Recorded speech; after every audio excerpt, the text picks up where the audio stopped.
Welcome back, everybody, to another episode of the Junkyard Dawgcast. I'm your host, Jordan Hill. Got Kipp Adams and Ben Wolk with me on this Tuesday afternoon. We got a lot to talk about on this episode as Georgia gets its second week of spring practice started. We're going to talk about what we've learned so far with the Bulldogs having 1 week of spring ball in the books. We're going to talk about some of the stuff we've learned, some of the things that have stood out to us to this point in spring. We're going to talk about Pro Day, which happened last week, and Ben was there, and he can give us some thoughts on what he saw and what he learned over there in the indoor there in Athens. And then we'll close things out with some Georgia basketball and probably not the conversation that any Georgia fans wanted to have around the NCAA tournament. But we're going to talk about what went wrong for Georgia and what's next as they turn their attention to the offseason. But, fellas, let's start with some spring ball talk. I posted some stuff on the board over the weekend. I think that was on Sunday. Just some of the guys who have stood out from what I've heard. And in a few minutes, I'll turn it over to Ben, who was able to go to the practice on Thursday, and he can kind of talk about what he got to see in person. But I want to shout out a few guys. I want to start with a couple guys that I think going into spring, I'd kind of overlooked or not really put a lot of thought into the roles they could be playing on this Georgia team. And I'll start with Jah Jackson, a guy that people were really excited about when he first got to Georgia. He was a guy that projected to be a basketball player. That's where his attention had been spent in high school. He decides he's going to play offensive line and play football instead.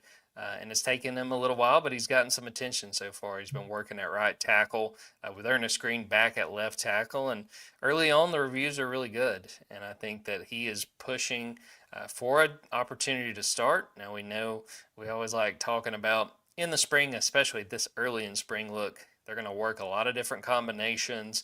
You're going to see guys at different positions. Seeing a guy this early on, hearing some buzz about him in the first or second week, that doesn't necessarily tell you this guy's going to start. But shout out to Jah Jackson. I think he's done a really good job, and he's going to be in the midst of a battle at that right tackle spot. Elsewhere, another offensive lineman, a freshman, Graham Houston, a guy that Ben deserves a lot of credit for shouting him out and following his recruitment.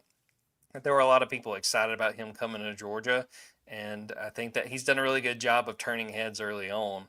I think that, all the buzz about Zyke Helton, which has continued to the start of spring practice, and Zyke deserves a shout out as well, but Graham Houston's holding his own as well and doing his part to make sure that he's part of this conversation too, as Georgia tries to decide who's going to be that other starting offensive guard opposite of Donnie Glover. And, elsewhere, other guys I'll shout out, Khalil Barnes. He was a guy that coming in from Clemson kind of had some questions, but it seems like he comes in really motivated, really looking to play a part. And I think that he's put himself in that conversation to be a potential starter, probably at safety.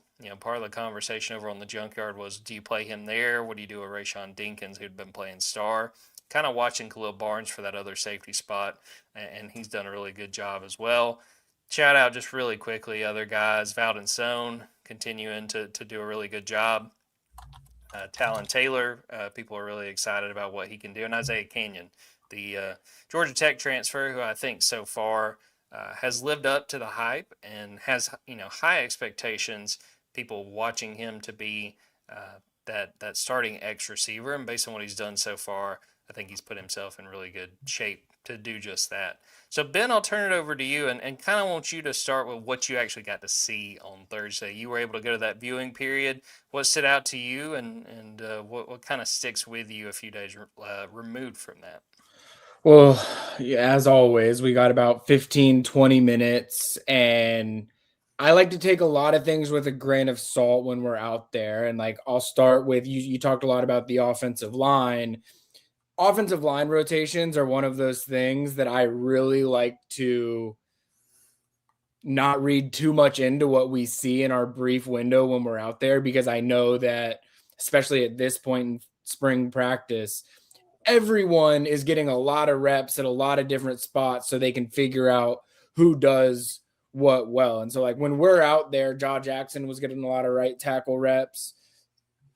Ernest Green was getting a lot of left tackle reps. Do I think that that means that Ernest Green's going to be playing left tackle and Jaw Jackson's going to be starting at right tackle? No, that's not what I think. Do I think that it's possible that that's how it happens? Sure, I think that that's possible, but we saw Juan Gaston working at right guard and right tackle. We saw Michael Uni getting some reps at guard and at tackle. We obviously saw Jaw Jackson getting those reps at right tackle. I'm sure that Ernest Green is still getting plenty of opportunities at right tackle, but also still seeing what he's able to do on the left side as well from just behind the scenes stuff when things we weren't at practice for. I've heard that they've been repping Juan Gaston a bunch at left tackle as well, just to be able to see what he can do there too. And then there's just some names that we aren't mentioning in all of this that haven't emerged yet, but they're piecing things together this spring. And one person that I bring up there is Daniel Calhoun, where it's like, sometimes these third year guys are like the forgotten group on the offensive line because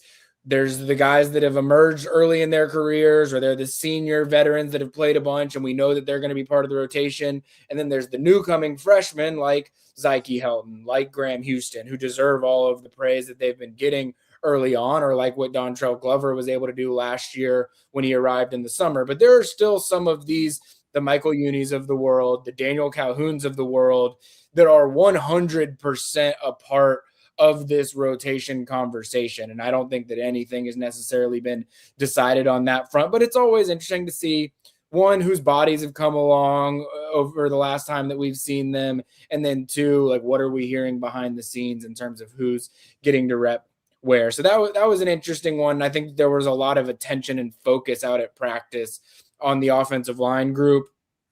Jordan, as you know, like when we go to these practices, the way they have all the position groups staggered, like the outside linebackers and the defensive backs are usually on the far practice field. So I typically like to go there first and then work my way back as they start shuffling the media out of practice. And so I got to look at the outside linebackers for a while at first, and they were doing some work. It was outside linebackers, and then the defensive line was over there as well. For a few things, I wanted to look at the outside linebackers. One, it was my first time seeing Larry Knight coach in person, so I kind of just wanted to see what's he like, what's his approach. He's very vocal. I mean, you're not going to notice in 15 minutes or in even less, and if we're being real in terms of how much time I was spending actually with the outside linebackers, you're not going to see a ton of differences between him and Chidera Uzo-Duribe. Like, all of Georgia's position coaches are very hands-on. They're all very vocal, but you could tell the guys were responding to him very well. And probably one of my biggest takeaways of anything at that practice was Darren Akinnigbon and Isaiah Gibson. I mean, they have put on some unbelievably good weight. They look like guys that have been in Georgia's football program for a year now. And just from what, and we've brought up, I picked Amaris Williams and Chase Linton on my spring breakouts team. Like, I think that Darren Akinnigbon and Isaiah Gibson 100% deserve to be part of that conversation, just in terms of what I've been hearing behind the scenes in terms of what they're bringing to that room, along the defensive line. A guy that wasn't mentioned in our spring breakouts draft that I think he's another year 3 guy that I think has a chance to take that leap, and that's Nasir Johnson. Like, we've talked in the past, freak athlete on the defensive line. And look, that's not to say that we shouldn't be talking about Joseph Jonah Ajonye or Elijah Griffin or, coming back from injury, Jordan Hall or some of these other guys. But I mean, there's a reason why certain defensive linemen were probably getting pursued in the transfer portal, like Nasir Johnson, like Nnamdi Ogboko, and Georgia did not let them slip away. And Justin Green's another one that I'm going through, and it's like, this is a guy that people just forget about, and he still looks the part as he's going through. And we know defensive line reps are going to be tough to come by, like only so many snaps to go around. But the more that I watched the outside backers and the defensive line, the more I was sitting there thinking, I think that Georgia has improved on the defensive front year over year. Like, it just looks to, and I know you're going to miss some leadership from Christian Miller. You have certain guys leaving the outside linebacker room and the defensive line room where you say, how do you replace them? But quite frankly, I love the roster that they have put together at outside backer and on the defensive line. You've got to prove that by rushing the passer and actually getting to the quarterback. But I think that those groups in particular really impressed me while we were out there. Admittedly, I didn't spend a ton of time with the running backs. I mean, Chauncey Bowens is wearing 5 now. I think it's a more fitting number for him. I just think the 5 alone makes me think that Chauncey Bowens is moving better. He's probably not moving any better. Maybe he is moving a little bit better, but the 5 just looks better than the 33 for him when he's out there. He had a couple of impressive catches when they were doing some swing pass indie drills, and I think that he's probably the best pass catcher out of the group that Georgia has at running back. So that was probably my big takeaway there. And then when they got into doing quarterback work with all of the wide receivers, similar to the offensive line, I like to see who's that first group of wide receivers that they put out there. And again, that's not to say that that first group of wide receivers, just like everything that I said about Jaw Jackson or Ernest Green or whoever was repping on the offensive line, the same can be said when they're going through these drills. But notably, I found it interesting. The first group of wide receivers that went out there, they had 3 wide receivers at X. They had CJ Wiley at Z. They had London Humphreys. And in the slot, they had Sokovie White-Helton. Lawson Lucky was the tight end that was out there in that group. So again, there's plenty of guys. We didn't mention Isaiah Canyon as part of that first group that went out there. We didn't mention Talon Taylor as part of that first group that went out there. And we know very well that those 2 guys are going to be a fixture in the receiver rotation for Georgia this season. But I found it interesting. CJ Wiley's a name that's gotten buried, like I've said with, Justin Green or Nasir Johnson or Michael Uni or Daniel Calhoun. Like sometimes these guys that have been in the program for a year, we get so attached to the new faces, we forget about some of the guys that have had a year to develop. And I think CJ Wiley is certainly one of those players that's going to have an opportunity to make a name for himself at X along with Isaiah Canyon this season. But London Humphreys, it shouldn't be a surprise to anyone, is going to have such a bigger role this season than I think a lot of us have probably mentioned when we've been talking about all the various wide receivers that can play a role. And then I do got to give a shout out to a guy that I called out in our, our bold predictions for spring. Jeremy Bell is a freak of nature. Like he is in this group of all these wide receivers, all these tight ends. I mean, they were doing some wide receiver and tight end stuff together. And we know like Elias Williams looks ridiculous when he's out there. Like we know that there's guys like Isaiah Canyon and CJ Wiley and Talon Taylor and Thomas Blackshear for that matter that like really are impressive athletes when you see them. Jeremy Bell, there is like nobody like him that they have at receiver right now. Like he can jump out of the gym, which is why he's a high school slam dunk champion. But this is a guy who we are legitimately hearing real noise around him at this point in the spring. And it's going to be hard for him to break through in the rotation just because of how many people that they have at wide receiver. I think his best chance is probably in the slot, and Sokovie White-Helton's getting a lot of the looks there. Craig Dandridge is a guy that you called out, Jordan, on your spring breakouts team that I've heard has sort of been splitting time between Z and slot. But do not count out Jeremy Bell. I'm just saying it right now. Like this, it's hard to be a freak athlete at the University of Georgia and stand out among your peers.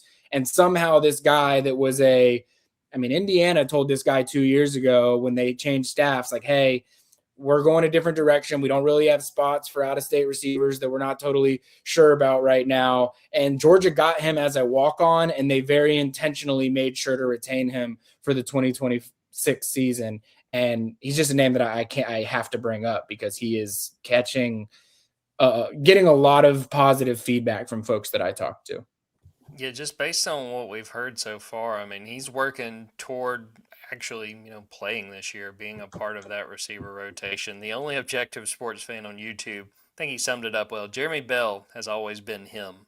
That's sort of what it seems like with how he's done to this point. I want to make sure and tell folks, if you want all this intel, go to dogs247.com. We've been sharing updates the last few days. It's a great time to sign up, still doing that 50% off sale. And the beauty of spring practice is getting these updates as quickly as we can and sharing them with the folks over on the Junkyard. Kipp, has anything stood out to you? Anything you've learned to this point that you want to shout out from the first week of spring ball being in the books and Georgia continuing to work?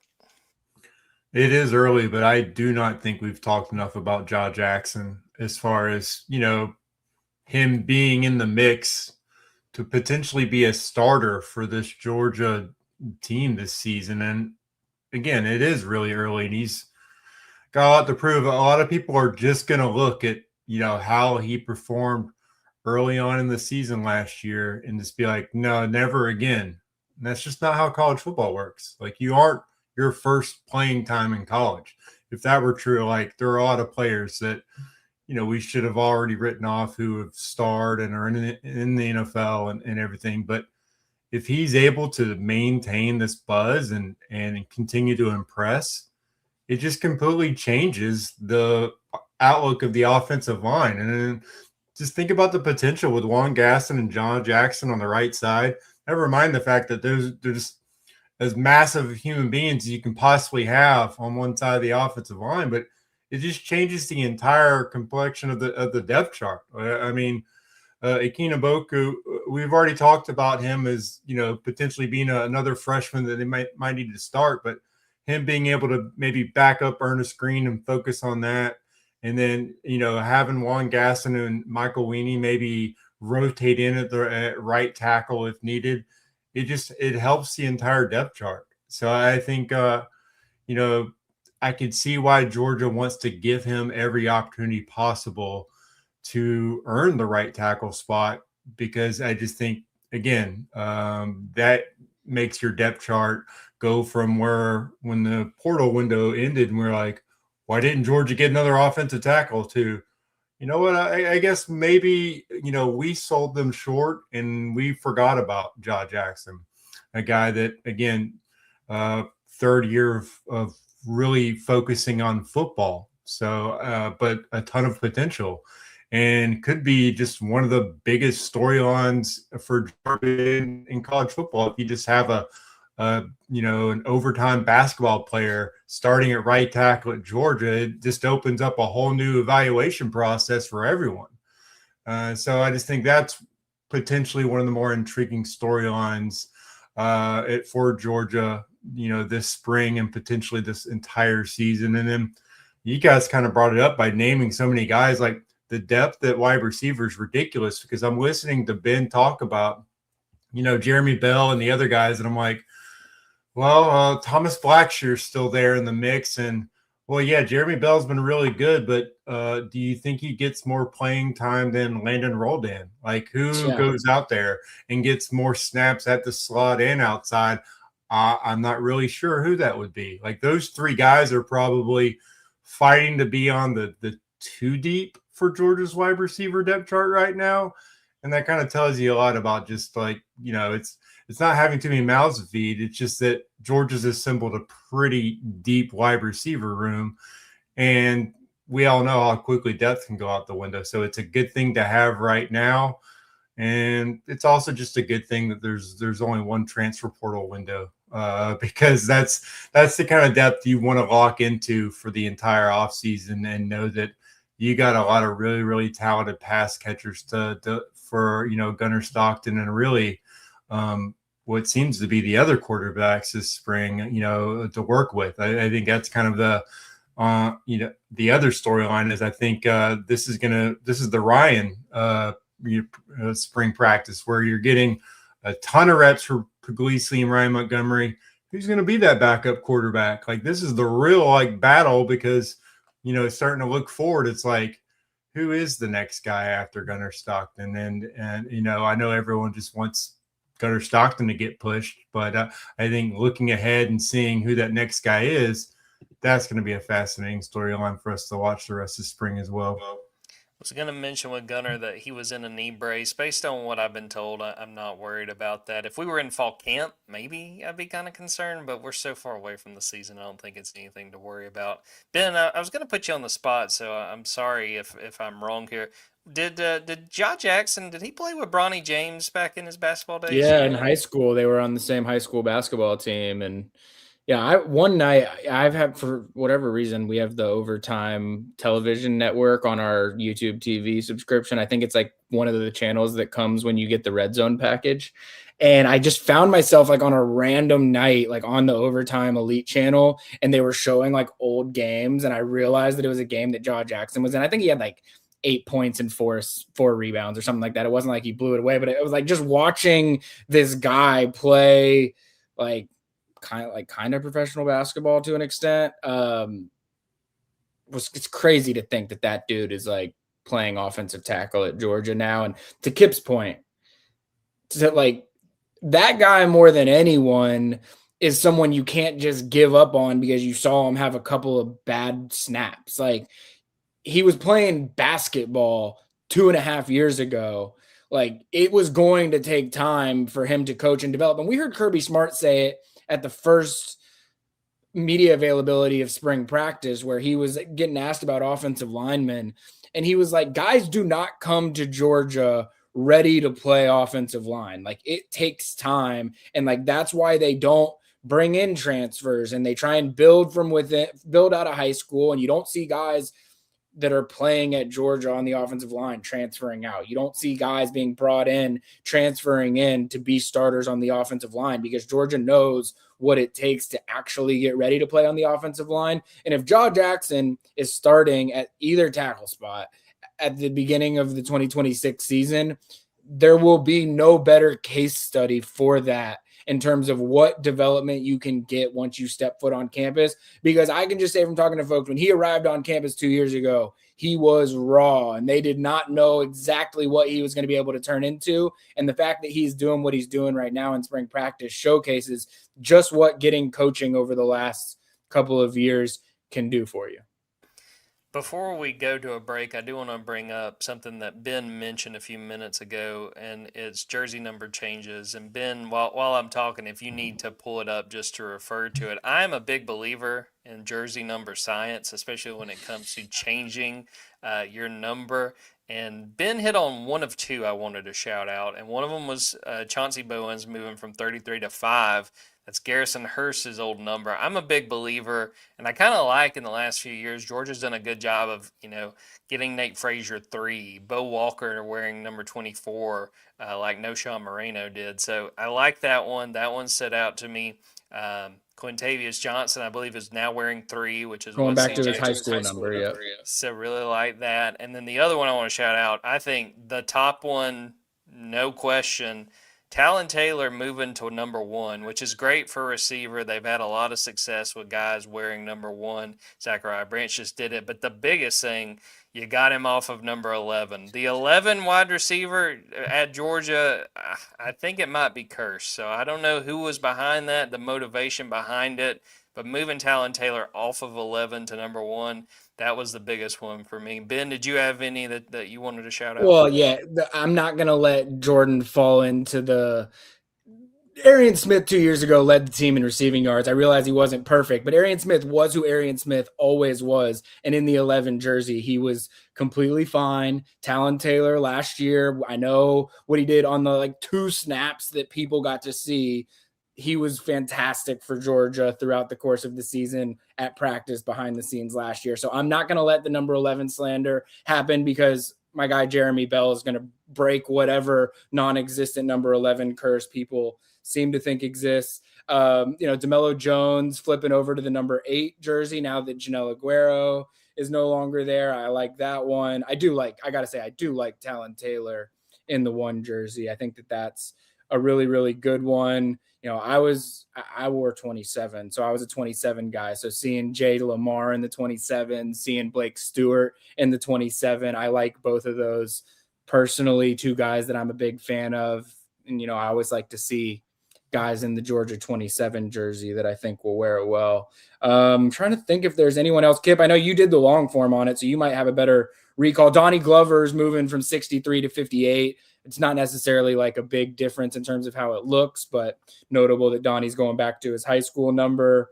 Graham Houston's wearing the 69, filling the shoes of Tate Ratledge back in the day. I know that's always one those offensive linemen like to fight over that jersey number. And then just seeing these freshman receivers all in the freshman receivers and tight ends, every single one of them is in the 80s, which I find kind of interesting.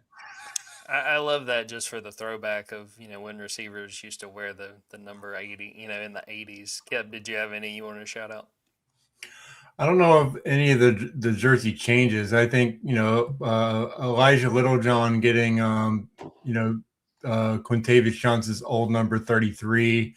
That was my number. So I always gravitate to that as being a favorite number. And then, Carter Lucky getting 38. I think that's good for him.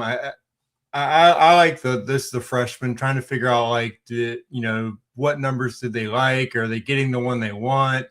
It seems to be pretty important. Like that's with the transfer portal. Like you gotta make sure these guys are not having their favorite number taken, because like you need every single little piece you can get to kind of keep them on campus. Because like that might be the new form of tampering. Like, hey, you wanted that number 3, you're not getting it, we got it right here for you. It's just that's got to be a scary aspect of this entire thing. So might not be able to wear an all white version of that one in an actual game, but actually getting the number you want, like that might be a carrot that Kirby Smart can actually offer to recruits and follow up on it. Got a shout out, since y'all talked about your favorite numbers. I've always been 14, so Gunnar Stockton still got the 14, and Rayshon Dinkins moving. I think he was 27 to 14, so still got the upgrade there, Ben. Well, I don't know about the upgrade, but I like the move for Rayshon, giving it for Blake Stewart, someone that will wear it very well. All right, we're going to take a quick break and come back and talk about Pro Day. Then we're going to talk about Georgia basketball. Before we do that, I want to make sure and encourage all of you to go subscribe to Dogs247.com. Great time to sign up.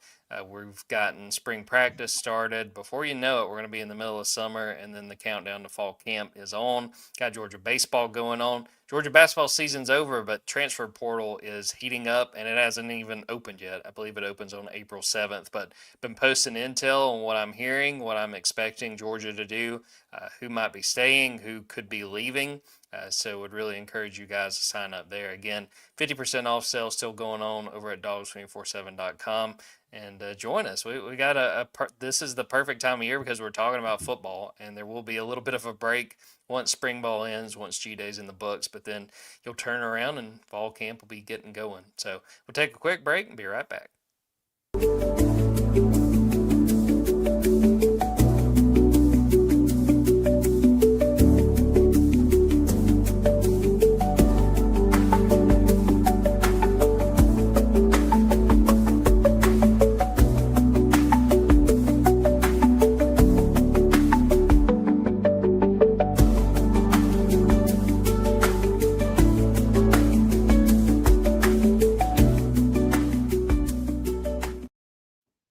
All right, Ben, you were over at the indoor facility last week when Pro Day was going on. You and Olivia Sayer for us at Dogs 24/7. So what did you learn? What did you think stood out as several former Bulldogs worked out in front of NFL coaches, NFL front office personnel, and tried to prove that they're ready for the NFL?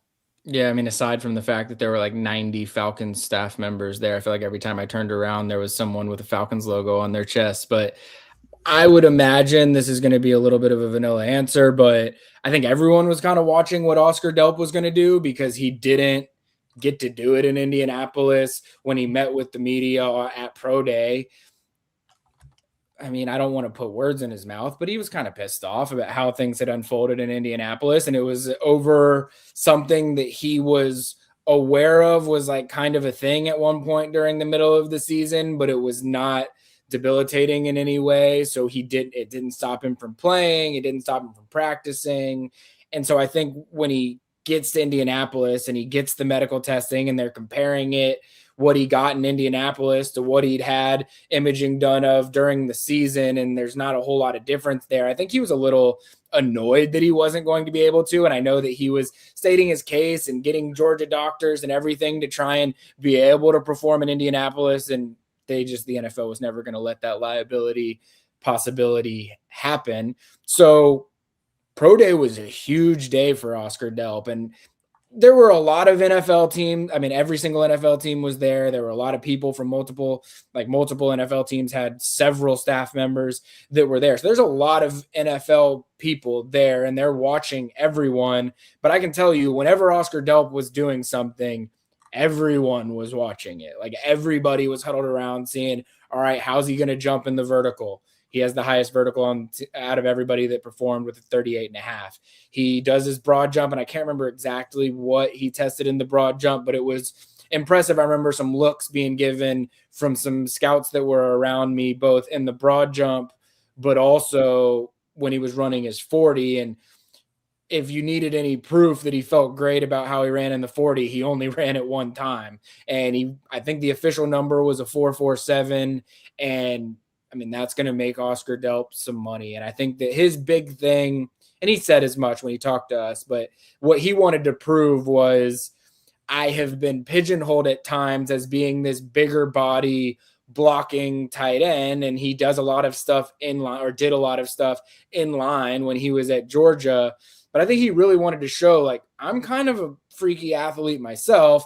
And when they were doing just running routes, catching passes, and he's catching passes from Jake Fromm, I mean, he looked very natural out there. And I think that was the number one thing that he wanted to show, is like, I move really, really well, and do not think of me as being someone that you're going to stash in line and just block every single snap, because that's not who he is. And I think that if you turn on the film, that's not who Oscar Delp was at all times during his time at Georgia. He just did that, especially in the backstages of his career. Like, he just did that part of the game a little bit better than Lawson Lucky did. And so you were going to ask him to do that more, because he did that part of it better than some of the other tight ends that you had in your room. But I don't think that by any means he should be slotted as this blocking tight end, because I don't think that's what he's going to be at the next level. And I think he did a really, really good job of showcasing that at Pro Day.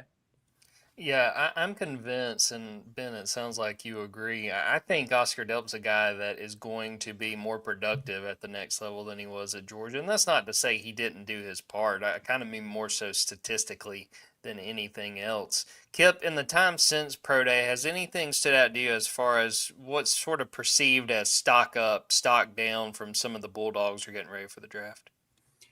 Yeah, I think just starting off with Oscar Delp, I think he's locked himself into the top 100. You look at his numbers, specifically like a 39-inch vertical, a 10-foot broad jump with his measurements, and then the production was there because he did everything Georgia asked him to do, and the film's there. So you just look at the last draft. You look at like Harold Fannin Jr. from Bowling Green, Gunnar Helm from Texas. Those are guys that went at the end of the third and the fourth. I mean, he blew both of those guys out the water as far as testing. And those guys were outstanding rookies. They're very productive.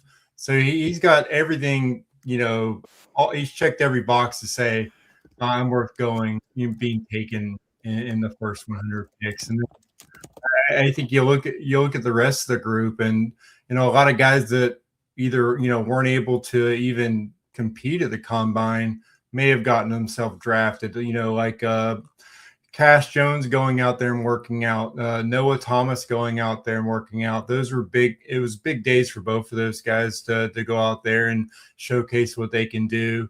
Colby Young as well. I think, he timed pretty well, a sub 4.540. I think he helped himself a little bit there. And honestly, I think the best overall performer, like Dylan Bell, is a guy that I think is continuing to improve his stock. More than one of those guys have to have draftable grades right now, I think, in my opinion.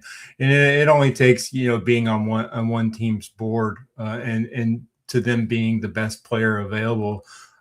So I do think one of those guys are going to, to hear their name called. And then overall, just kind of looking at the offensive line class now that you have all the numbers in, and seeing that like Micah Morris is the number 7 most athletic, offensive guard. You look at the one, Twitter account, Math Bomb, and they just plug all the numbers in, and seeing that Monroe Freeling is the number 2 offensive tackle. And you just think, my goodness, you just had 2 of the, top 10 most athletic offensive linemen on the team last year. And then you remember, oh yeah, they just did this last year. Tate Ravlich was number 8 last year. Jared Wilson was number 12. It's kind of a credit to, Scott Sinclair and this staff at Georgia, that every single year it seems like you have more than one offensive lineman that's a freak. That's the most athletic offensive lineman at their position. So I think overall it was a good day for Georgia. I think the news coming out that CJ Allen was, dealing with a knee injury, that kind of gives you a little bit more like, okay, that's some context to why there's no reason for him to work out or do testing. I mean, if he's, coming off of, a knee injury, he's not going to help himself there, but he still went out there and did the drills.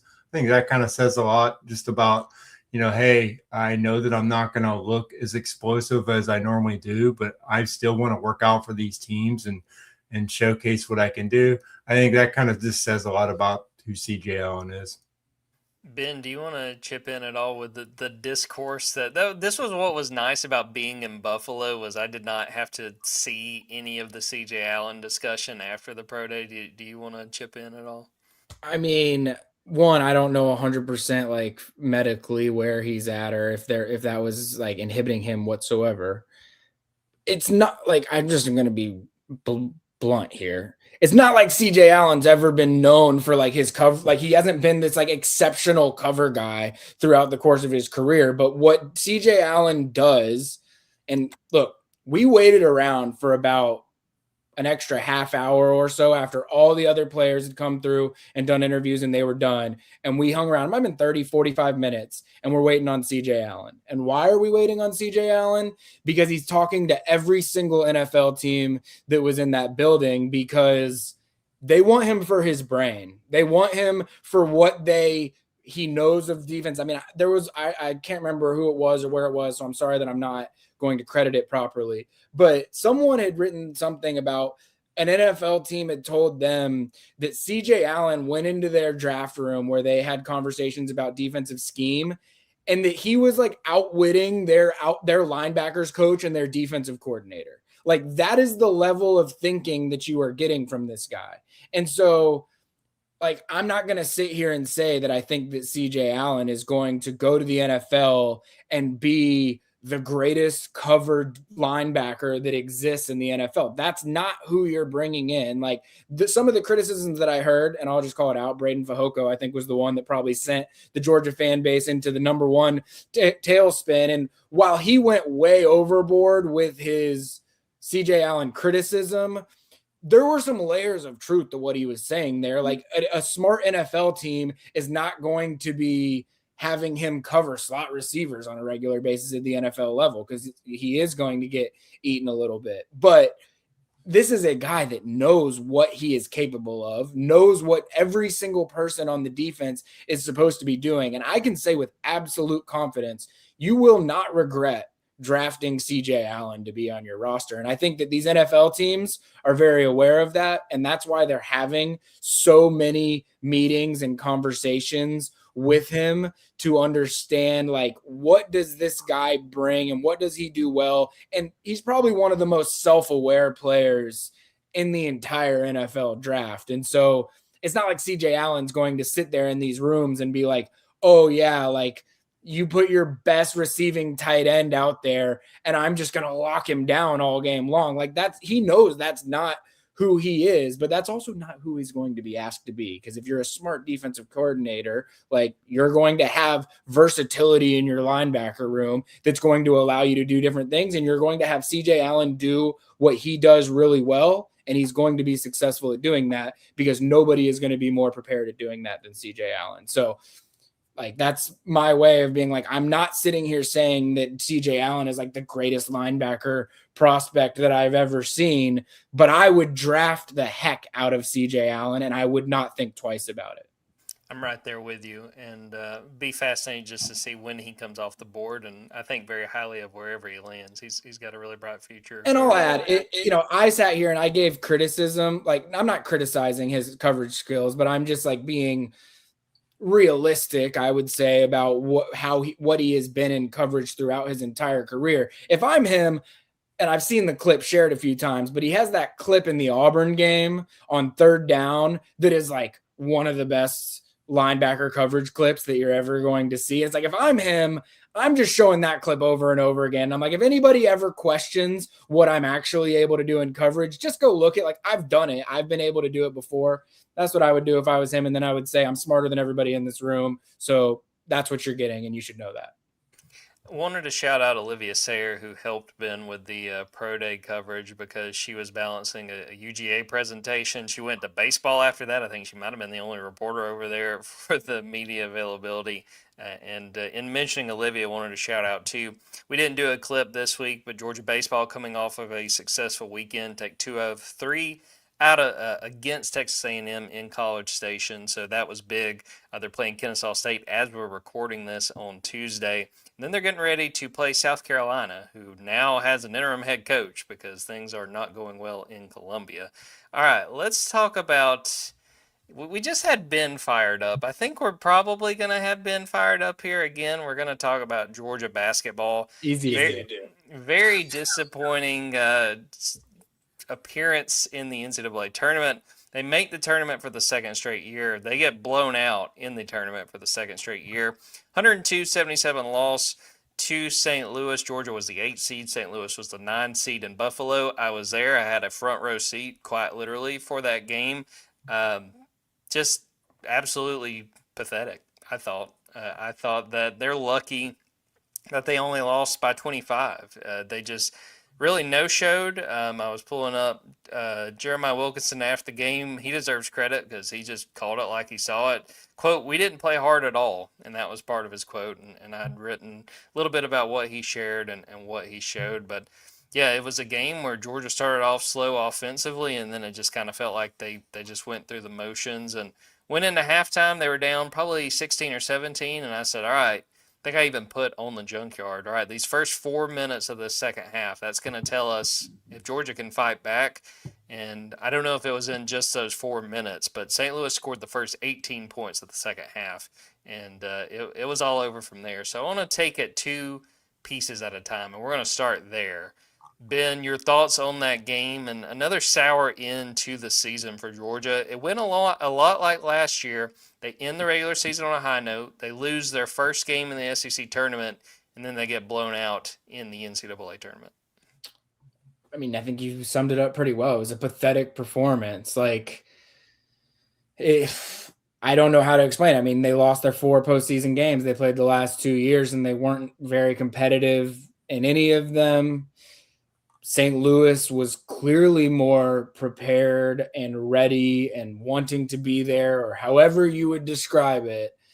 They were ready for that game, and Georgia was not. I think you nailed it, where it's like it was a bit of a dud of a first half, and you go into halftime saying, like, I don't really see how Georgia figures this one out, but they've got to come out hot to start the second half. And then it was as much of a nightmare coming out of the halftime as it possibly could have been. St. Louis is a very sound basketball team. They're probably a little bit more of like a traditional college basketball team than a lot of teams that were in this tournament. And quite frankly, I thought Georgia was just playing selfish basketball from start to finish in that game. And I know a lot of folks will point fingers at whoever it is that they want to choose to point fingers at. I think comprehensively, every single person should be disappointed in the way that things went in the Ole Miss game. Or not, well, yeah, the Ole Miss game in the SEC tournament, but then in the St. Louis game, especially, it's tough, man. Like you make the NCAA tournament for the first back-to-back times for the first time this century. That's something to be happy about. But then when you lose the way that you did against Gonzaga and against St. Louis, it's impossible to come out of the season with any kind of joy about what the team accomplished or what they did. Like, yeah, you could be heartbroken if they lose a 2-point game to St. Louis, but at least you can say improved on wins, hard fought game in the tournament, bummer that you didn't win. You get beat like that. I mean, there's no other way to feel than humiliated about that individual performance. I know we're going to talk about everything that comes along with that more, but in that individual performance, like there is no other way to feel than disappointment, bummed, humiliation, whatever. And you got to figure out a way to avoid that happening again, because if that happens again, nobody's going to forgive you. Yeah, just imagine, Ben, if you were Kipp or I who picked Georgia, you at least spared yourself that amount of pain. Well, I don't want to pat myself on the back here, but I had heard some not great things about Georgia's and transfer portal searching and things like that were happening before the tournament started. And so that was leading to it. And then, like I said, I had watched St. Louis play that game against Dayton. I know a lot of people are going to say they're the third best team in the Atlantic 10. Like, how can you let the third best team? It's like, you watch St. Louis play basketball. They play basketball the right way. And if you are not coming correct against a team like St. Louis, they are going to make you look silly. Obviously, Michigan turns around and comes correct against St. Louis, and so they take care of business the way that they should. But St. Louis is the exact type of team where if you are not ready and your guys, and we heard Jeremiah Wilkinson say it multiple times, that they just seemed like they didn't want to be there. If you come with a roster filled with guys like that, you are going to look silly against St. Louis because they find the open man, they help on defense, they take smart shots. Like, they do everything that good college basketball teams do. And they did that consistently in that game, and Georgia did whatever the opposite of that is. Kipp, what were your thoughts on how that game played out? And again, a sour end to what had been a really productive season for Georgia. I don't think we're ever going to really know what happened inside that locker room. But Georgia suffered one of the 10 worst defeats in SEC history, and it should have been worse. I mean, St. Louis, they called off the Dogs for like the last 7 minutes of that game because they were already thinking about the next game. And we're talking about a Georgia team that now, 3-2 against teams in the Sweet 16? So we knew that Georgia was capable of playing better. I think, and the fact that every team that they played in the SEC, nobody beat them by more than 15 points. So I would say this game was alarming for me, and we're going to find out what happens in the transfer portal. But the fact that we may have 1, 2, 3 of your best players and starters having played that game with 1 foot out the door in the transfer portal is a red flag to me. And I understand the matchup and everything. And, Georgia could have lost that game just on paper. It was a 50-50 game almost. That's why you have that kind of matchup. But the way that they lost that game and then the quotes from Jeremiah Wilkinson, who's one of those players I just mentioned, who is probably going to be playing for another team next year, I think that is just extremely alarming because you can say, I hate the transfer portal era, but like every single program in college basketball is dealing with the transfer portal era. When have we ever seen a team playing in the postseason have its best players play like we're done with this year?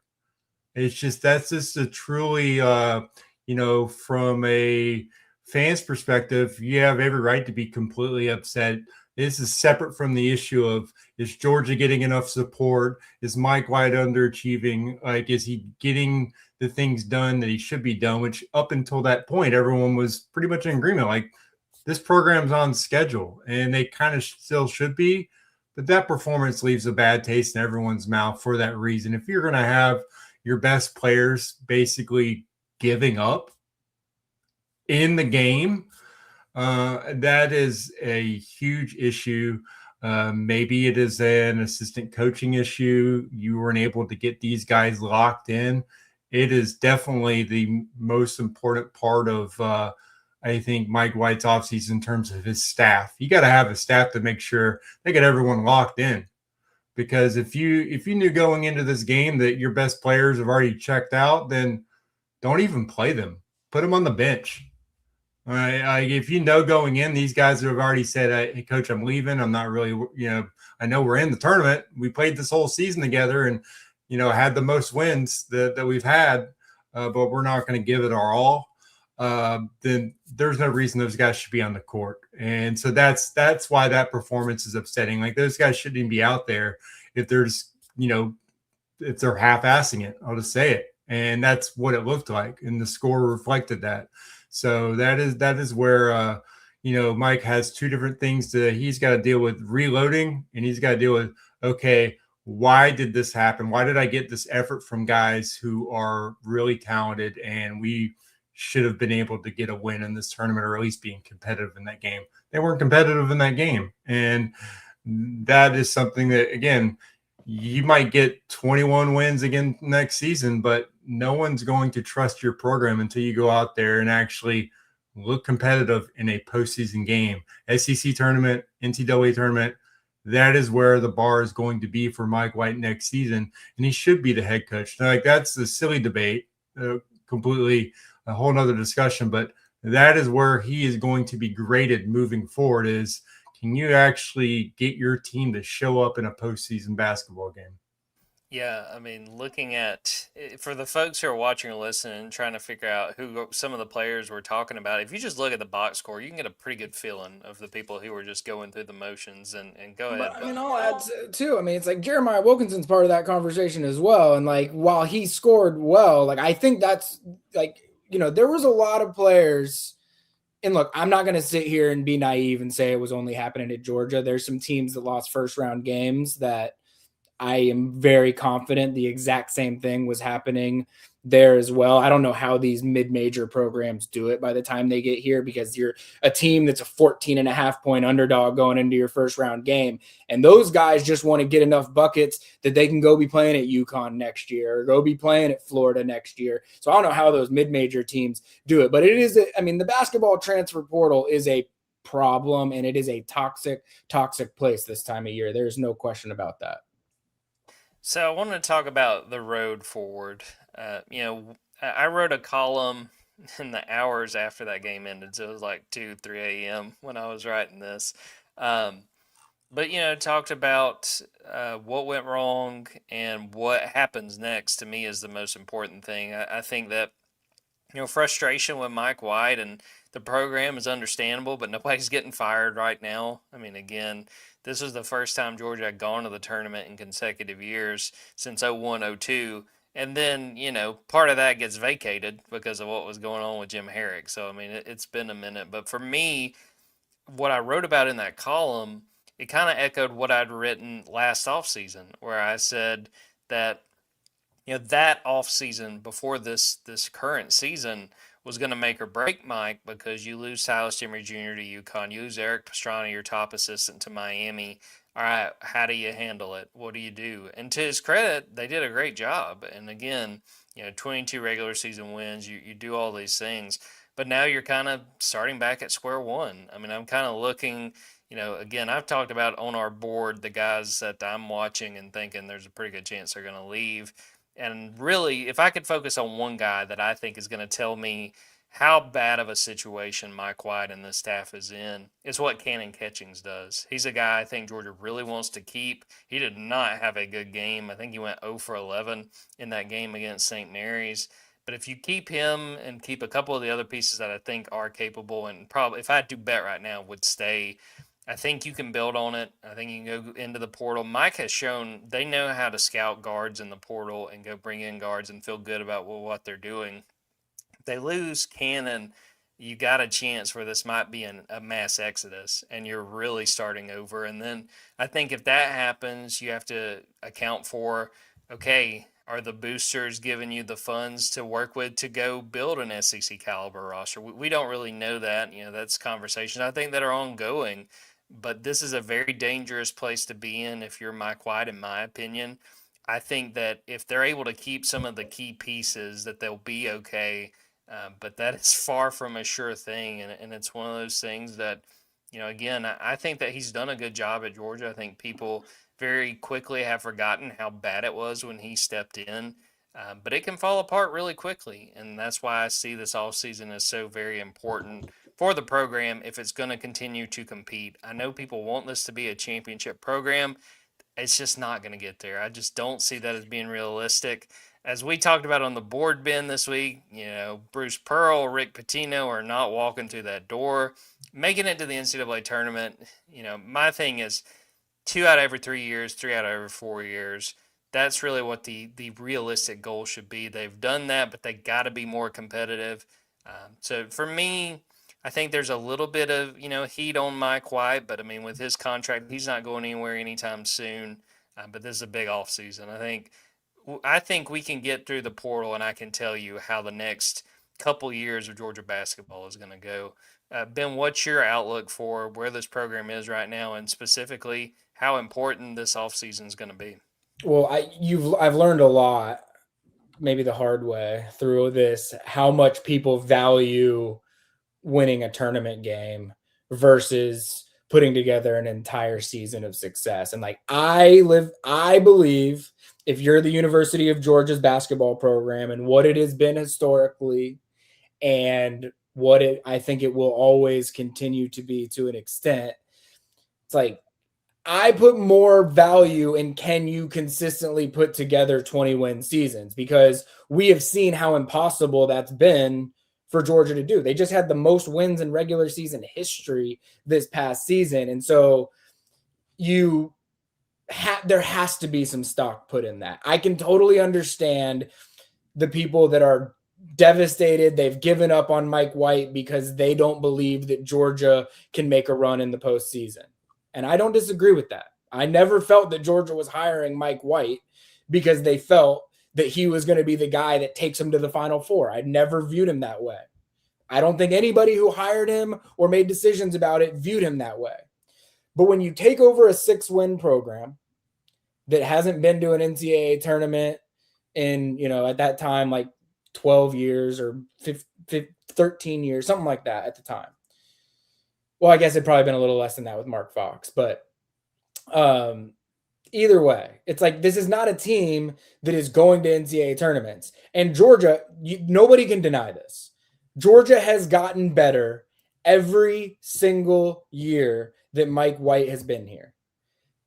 Is the ceiling that they've reached good enough? The peak that they've reached good enough? No, to a lot of people, certainly not. And getting blown out the way that they did each of the last 2 years is unacceptable. And if they do it a third year in a row, he's not going to be able to get forgiveness from anyone, because they will have said, all right, you've now established a basketball program that's consistent enough. They're like, we know that Georgia can get to 20 wins consistently if he does it a third year in a row and then they get blown out in the first round of the NCAA tournament.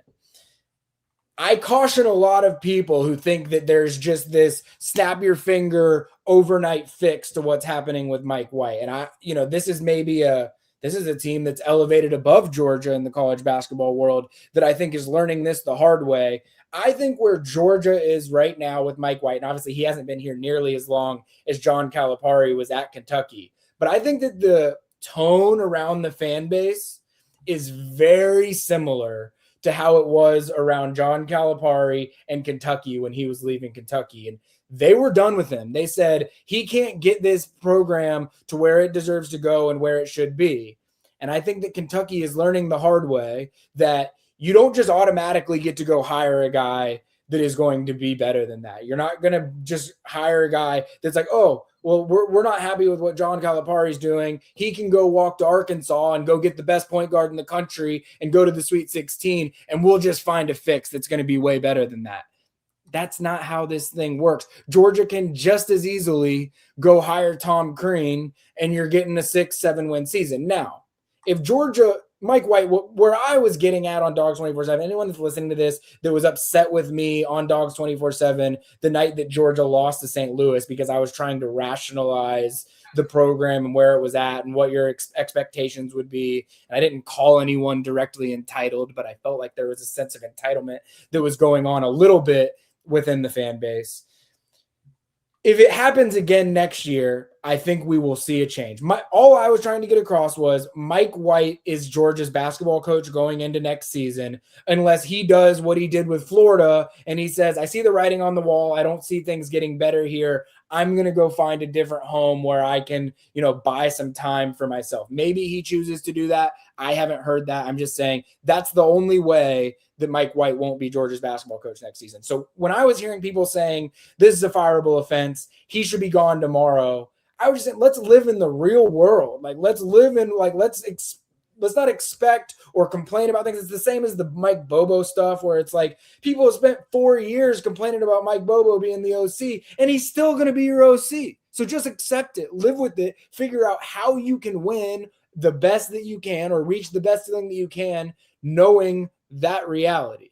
And so, yeah, if it happens again, I think Mike White will not be. Like if they win 20 games and they make the tournament for a third year in a row, and then they lose by 30 points in the NCAA tournament in the first round, I don't think that will be allowed to happen 3 years in a row, which I will say is a credit to Mike White that he has brought the program to a point where people feel like a really bad first round loss is worthy of firing. Like, take a step back for a second and accept, like, that is Mike White's doing. Mike White is the reason why people feel as though losing that way back-to-back seasons just is unacceptable. Because I promise you, if Georgia had won 6 games last year and they lost by 25 in the first round of the NCAA tournament this year, everyone would be like, well, made the NCAA tournament the year after winning 6 games. Like, we can live with that. Obviously, that's not where they're at in there, to Kipp's point, the schedule of building the program.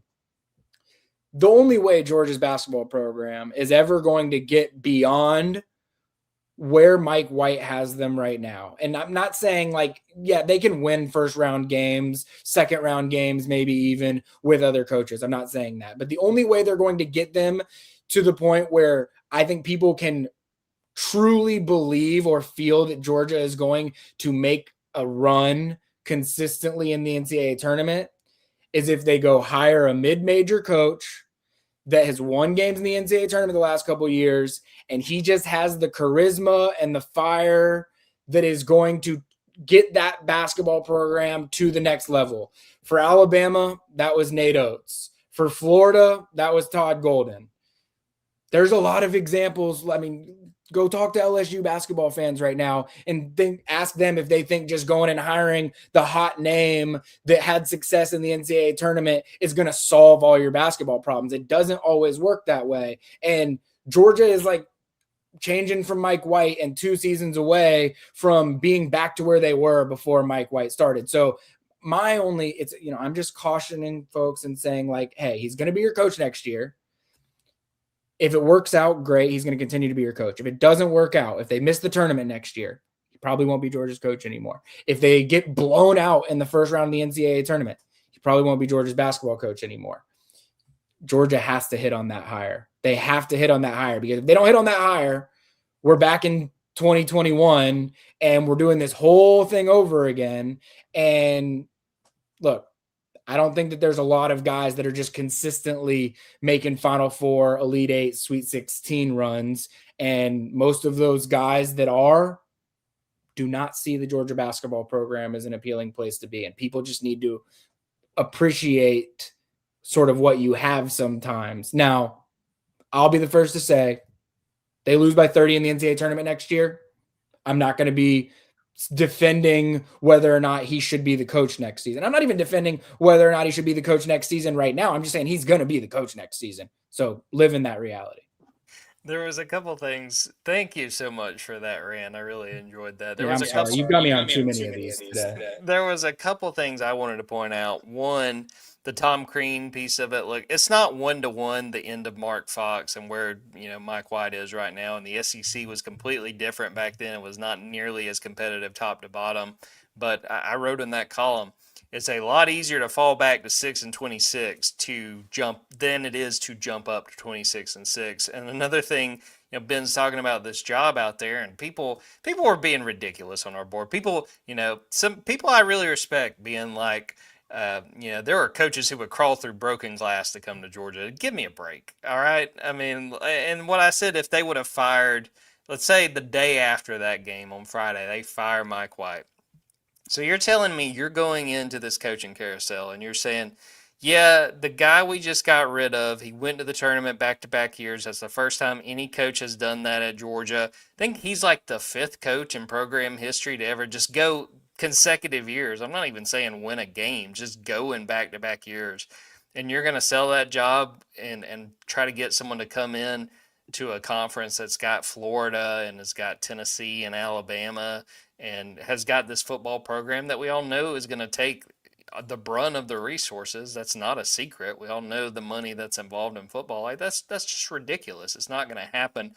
And honestly, Ben's giving him a shorter leash than I think I am. I think that if they go to the tournament again next year, if they get blown out, he's still the coach and he's on the hot seat going into the next year. And again, That's just because of what he's built and what he's inherited. I don't think anyone's happy with that, but we are talking about a coach who just got an extension last fall, and they decided to drop that. It's one of the all-time moves that UGA decided to give us that information while they were in the middle of that losing streak. That was really well timed during the regular season. But say all that to say that I get the frustration. I think that there are times that they have fallen flat on their face in some big games and in some big moments, but that to me does not overshadow building something that is respectable. I mean, Mike White was hired for Georgia basketball to not be an embarrassment, and I don't think it is, even if that was a very bad and very rough game in the NCAA tournament. That was ugly, but to me, that's not enough to just erase everything that team accomplished going into what will be a really important offseason for the majority, for the remainder, I should say, of Mike White's tenure. Kipp, I want your read on this. What do you think of just the place Mike White finds himself in and the road ahead? I want to know the short list that Ben has of coaches that can get Georgia 1 or 2 wins in the tournament. Because I also want to know how many of those guys can Georgia actually get.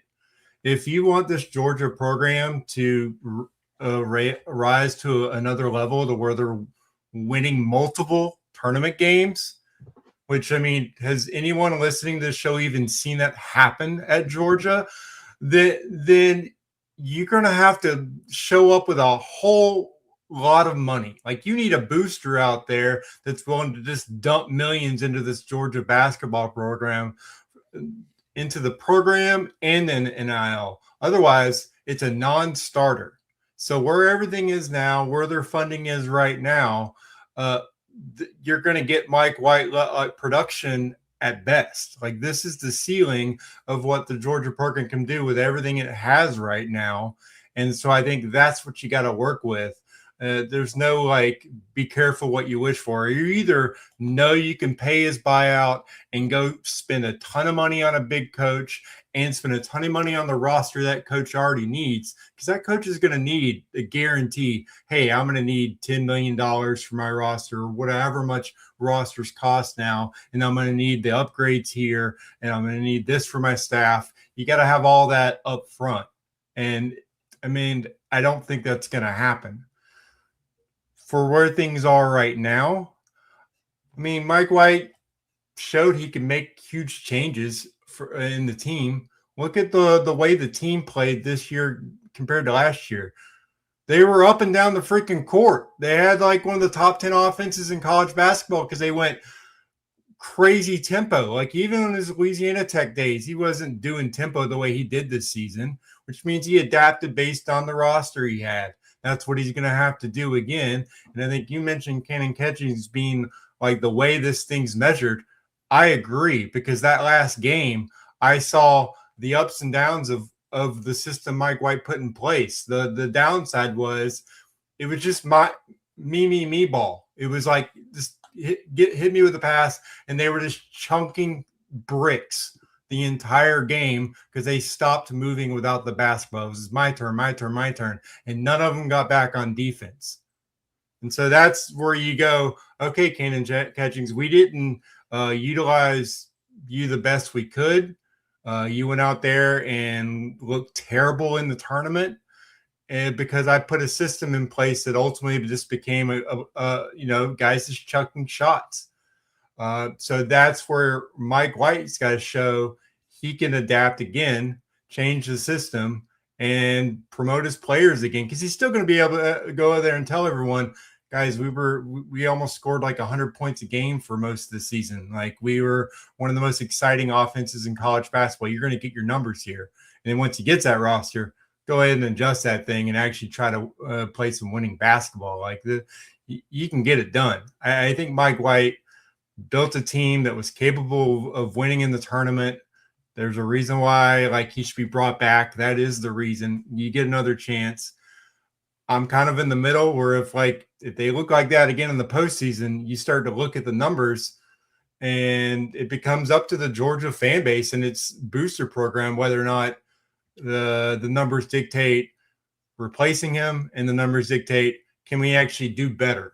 And that's where things are. It's not just up to Josh Brooks to make the call. It's up to Josh Brooks to make the call and then hear what they have to say and go, okay, we don't got those numbers. We're rolling with Mike White again. It is a financial decision just as much as it is a wins and losses decision now in college sports. So I think that's a huge factor in all of this.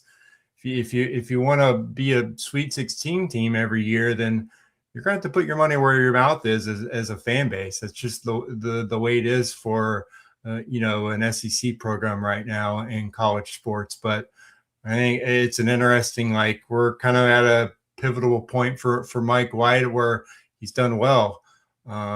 It sounds like he's going to have to do a little bit better to maybe get to the end of this current contract.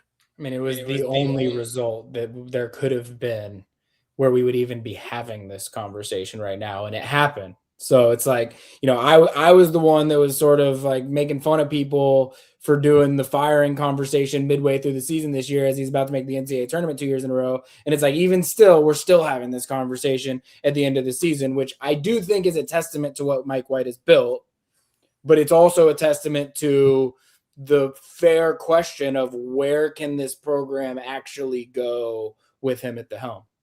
The thing I'll add is that sometimes if you're a coach, getting fired is not the worst thing, in that I think you see in some of the programs, even in the SEC, you basically get starved out of resources. And I'll give South Carolina credit, because I sat here and thought, well, Lamont Paris is fired because they haven't given him any money and they were really terrible. And they decided to keep him, large part due to his contract, and saying, okay, we're going to give him more resources. But Kipp was talking about the boosters.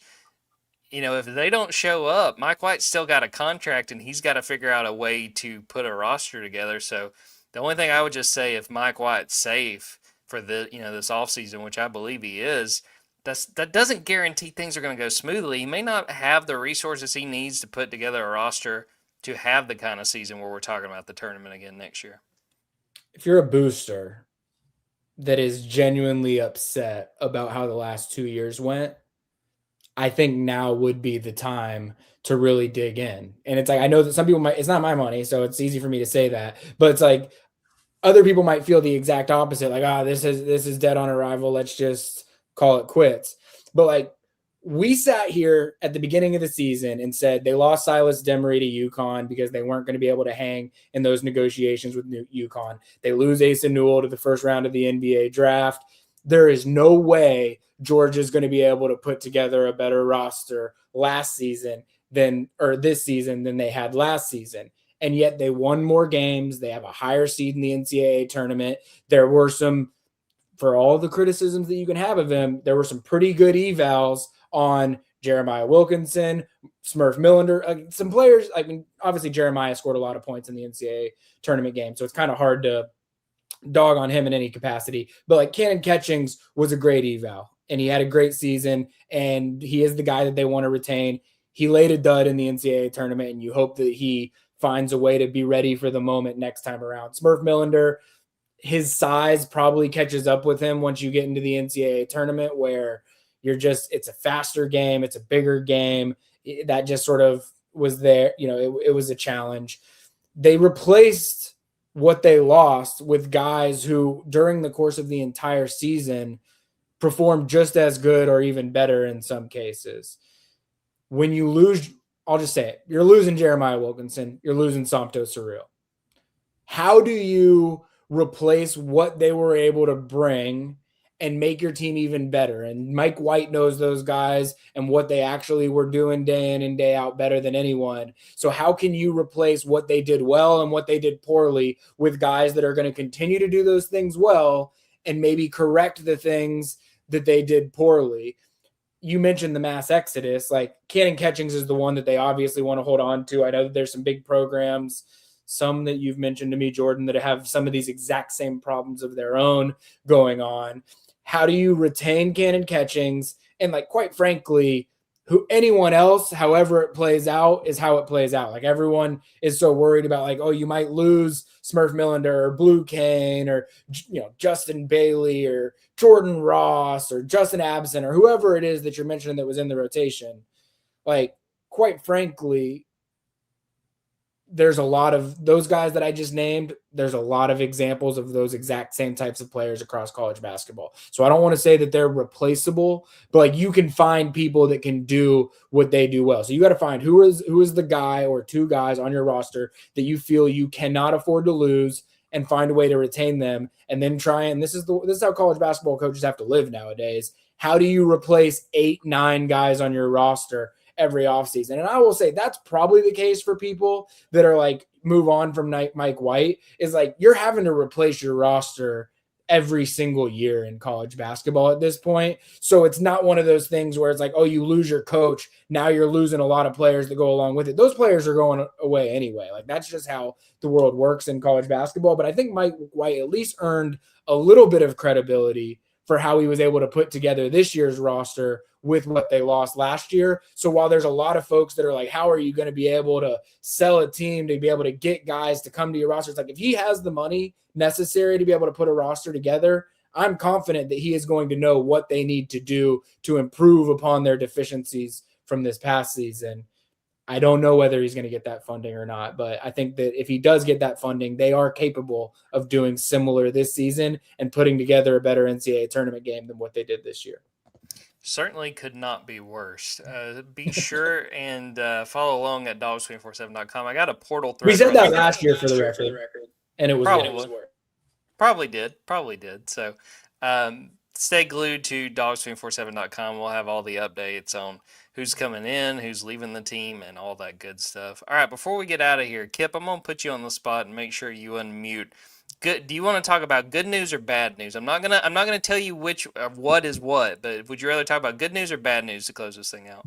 I feel like I know which one is which. So, you know what? Let's go good news, just because we kind of had a downward turn on the last end of one of Georgia's best basketball seasons ever. So. All right, we're going to talk about the Atlanta Falcons, and the Falcons add Brian Robinson Jr., two B. Robinsons in the backfield with Bijan and also Brian Robinson. So how are we feeling about the B. Robinson backfield? Just make sure if you're going to draft one B. Robinson, draft both B. Robinsons, just to make sure you get the right one. I mean, that is a perfect, I think everyone in the draft room is going to be hoping. You see that B. Robinson on the Falcons available 1-1. There's going to be a non-zero number of Brian Robinsons drafted first in fantasy football drafts moving forward. So don't let anyone get the other B. Robinson and mess up your fantasy backfield. But I think for the price they got him for, I mean, you get a guy for $3 million, under $3 million to replace Tyler Algier, which again, love Tyler Algier. Thank you for all the plays you made for the Falcons. But I mean, I like the addition.